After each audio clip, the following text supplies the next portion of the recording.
Is Canada sidelining its own graduate?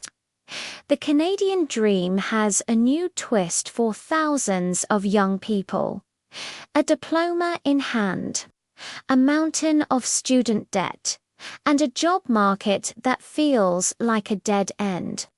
Despite investing in degrees in high-demand fields like technology, many recent graduates are finding their resumes met with silence. The opportunities exist, but a growing number are being filled by temporary foreign workers. It's a system that, for many young Canadians, feels broken. This isn't about blaming foreign workers. It's about a labor policy that is out of balance. While companies defend the use of temporary visas by citing skills shortages, the data paints a different picture. A striking disconnect in the job market. The numbers are hard to ignore.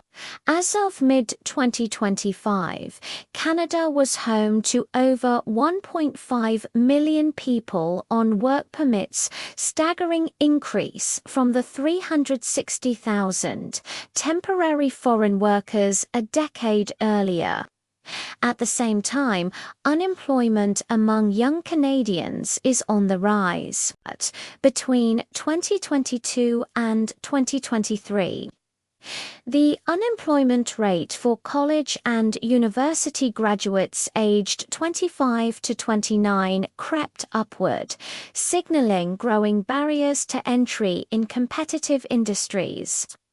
For a new graduate, that small statistical change can feel like a massive career-stalling roadblock. This tension isn't unique to Canada. The US has grappled with similar issues, with proposals like a $100,000 annual fee for H-1B visas. While the idea was extreme, its core message was clear. If hiring international talent is too easy and cheap, domestic talent will be overlooked. A simple fix with big potential. So how can Canada address this? By placing a carefully calculated, non-prohibitive fee on temporary work visas. This isn't about closing our doors to the world. It's about making a deliberate choice.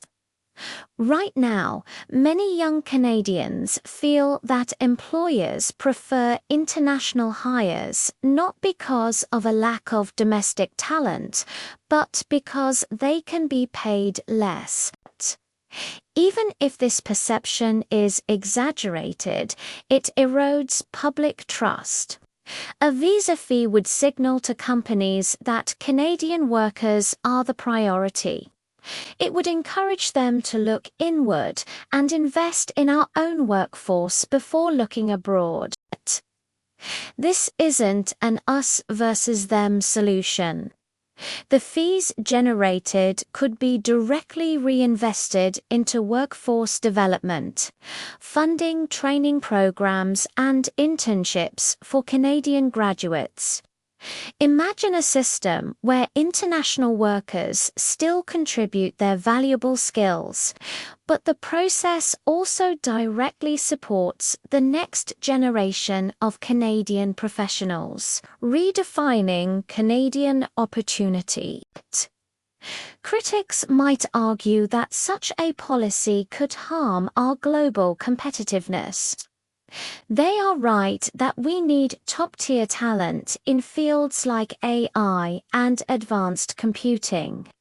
But there is a difference between selectively bringing in world-class experts and using temporary visas as a default hiring strategy.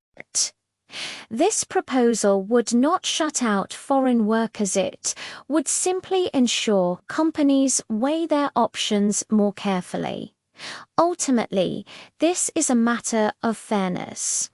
Young Canadians have worked hard and invested in their education. They deserve a fair shot at the opportunities their country promised. Canada has always prided itself on being open and welcoming, but that openness shouldn't come at the cost of sidelining our own citizens. It's time to send a clear message. Canadian workers matter, and we will back them with smart, fair policies that put them back at the front of the line.